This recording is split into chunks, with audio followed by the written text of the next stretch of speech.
Les films sont plus harmonieux que la vie, Alphonse. Il n'y a pas d'embouteillage dans les films, il n'y a pas de temps mort. Si on ment un peu, c'est pour être plus vrai.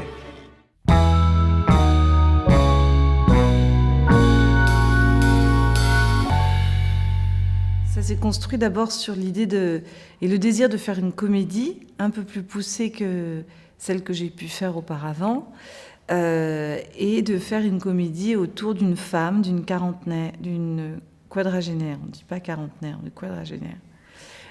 D'une quadragénaire qui mène tout de front, qui s'occupe de ses enfants, qui se fait maltraiter qui a un petit peu du mal comme ça à prendre sa place et à avoir confiance en elle. Et du coup, il y a certaines personnes qui abusent, et en même temps, comme elle a pas mal de force aussi dans cette forme de soumission, et elle est débordée. Et donc, plutôt que de déléguer, elle fait tout. Donc, elle s'occupe de ses enfants, elle réceptionne encore son ex-mari qui, malgré tout, revient vivre chez elle régulièrement parce qu'il s'engueule avec sa copine. Elle retrouve... voilà. Et tout ça dans un contexte d'un Paris d'un Paris un peu plus dramatique, mais traité de façon assez drôle et burlesque, mais d'un Paris qui connaît ces crises écologiques, politiques, les gens sont à cran, donc il y a une espèce de tension comme ça pendant tout le film qui fait que Maud Crayon vit dans cette ville où elle est débordée, où les gens sont agressifs, etc. Et puis elle va par le plus grand des hasards, sur un énorme malentendu, gagner un concours d'architecture, parce qu'il y a un concours d'architecture qui est lancé par la mairie de Paris pour justement remonter un peu le moral des Parisiens.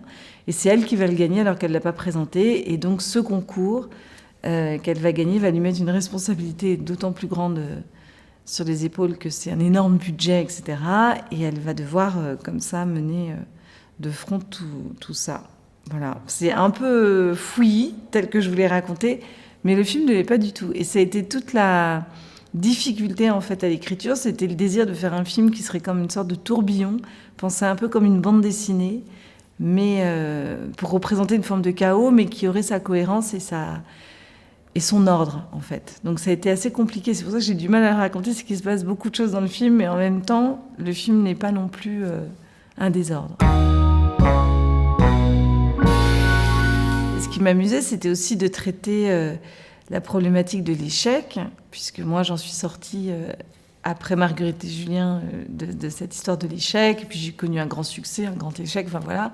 Et donc, c'était un peu parler aussi de ça, de qu'est-ce que c'est que une œuvre qu'on considère comme réussie ou pas. Voilà, c'est toutes ces choses-là qui ont nourri l'écriture de Notre-Dame. Et c'est à chaque fois pareil, je me nourris un peu de ma personne, de ce que je suis, pour essayer de raconter quelque chose d'un peu plus universel.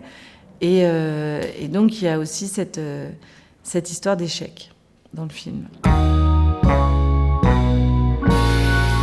Moi, quand je suis arrivée à Paris, j'avais 19 ans.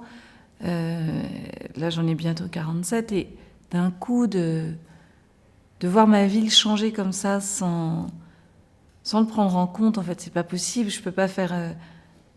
une héroïne qui habite Paris, comme la Reine des Pommes, où on traîne dans un parc, on peut s'endormir sur un banc, il ne va rien nous arriver de grave. Au contraire, on va presque rencontrer le prince charmant. Là, non, Paris a changé. Et en fait, depuis 2015, une année qu'on a démarré avec les attentats de Charlie Hebdo et qu'on a fini avec le Bataclan, c'est l'année où Marguerite et Julien est sorti, c'est l'année de plein de choses dans ma vie. Et je trouve que Paris a changé depuis ce temps-là, et que ce soit d'un point de vue écologique, les choses se sont accélérées, d'un point de vue sonore même. On entend des sirènes tout le temps, on a tout le temps l'impression, on a peur, on a vécu quand même dans la peur, et donc je ne pouvais pas faire comme si tout ça n'existait pas, et j'avais envie de parler de ce Paris-là aussi.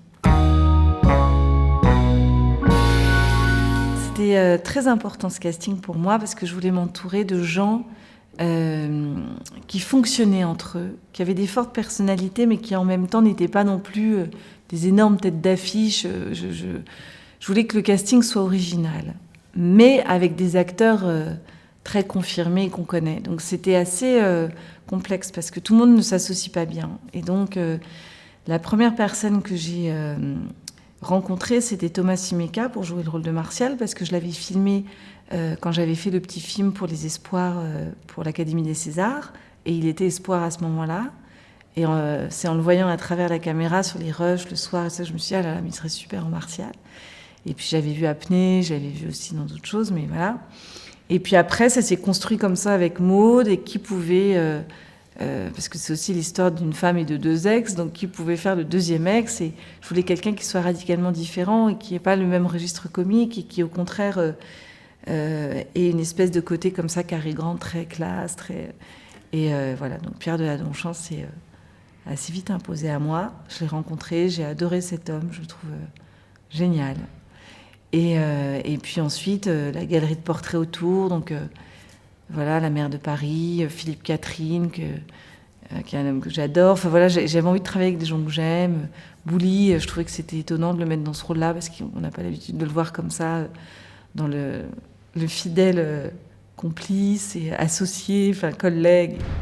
Et puis Samir Ghesmi, qui d'habitude joue toujours des gentils. Là, j'avais envie de lui donner le rôle d'une pure ordure. Enfin voilà, de prendre un petit peu le contre-pied de ce qu'on a l'habitude de voir, et de pouvoir aussi offrir à tous ces acteurs géniaux des choses qu'ils n'ont pas forcément l'habitude de faire tout le temps, et qui s'amusent aussi. C'était vraiment le mot d'ordre du film, c'était de le faire dans un contexte joyeux. Ça s'est fait avec ma collaboration avec, j'allais dire Babette, mais c'est Elisabeth, son vrai prénom, Elisabeth Meilhu, qui a travaillé sur tous mes films. Donc je crois que c'est la personne avec qui... que je connais le plus longtemps, en fait. Ça doit faire 25 ans qu'on se connaît. Et j'ai commencé cette collaboration avec elle. En fait, la première fois que je l'ai rencontrée, c'est parce que je jouais dans mon premier film en tant qu'actrice, qui était un film de Sébastien Lifshitz, qui s'appelait Les Terres froides. Et d'ailleurs, je crois que Sébastien est ici, dans le festival. Et c'était un téléfilm pour Arte. Et je jouais une petite... fille qui travaillait dans une usine, où je ne sais plus trop ce que je faisais comme travail. Et c'était Babette qui m'avait habillée, et depuis, on ne s'est jamais quittés. Donc, on a toujours travaillé ensemble pour La Reine des Pommes, qu'il y ait du budget, qu'il n'y en ait pas. Et voilà, et c'est des réflexions, c'est son regard à elle, le mien, qui se croisent. Et c'est vraiment le fruit de nos discussions qui crée comme ça ce concept de costume unique. En tout cas, pour Notre-Dame, c'était important. Parce que Maud Crayon, elle est un personnage un peu comme une sorte de bécassine, quoi. Elle s'appelle Maud Crayon, déjà c'est un nom qui n'est pas commun. Elle est architecte, et je voulais qu'elle ressemble comme ça. Voilà, c'était presque une petite figurine, on pouvait presque en faire des porte-clés, quoi. Elle est facile à dessiner, avec sa petite frange et son carré, sa robe à carreaux. Elle est comme ça avec ses bottines et tout. C'est à la fois moi et en même temps toutes les femmes qui m'entourent. Donc, j'ai eu beaucoup de plaisir à chercher sa tenue. Et ça n'a pas été simple, ça a pris du temps. Elle m'évoque tout, parce que je crois que je suis indépendante et créative, en fait, dans mon travail et dans ma vie en général. Donc ça, je me sens bien ici.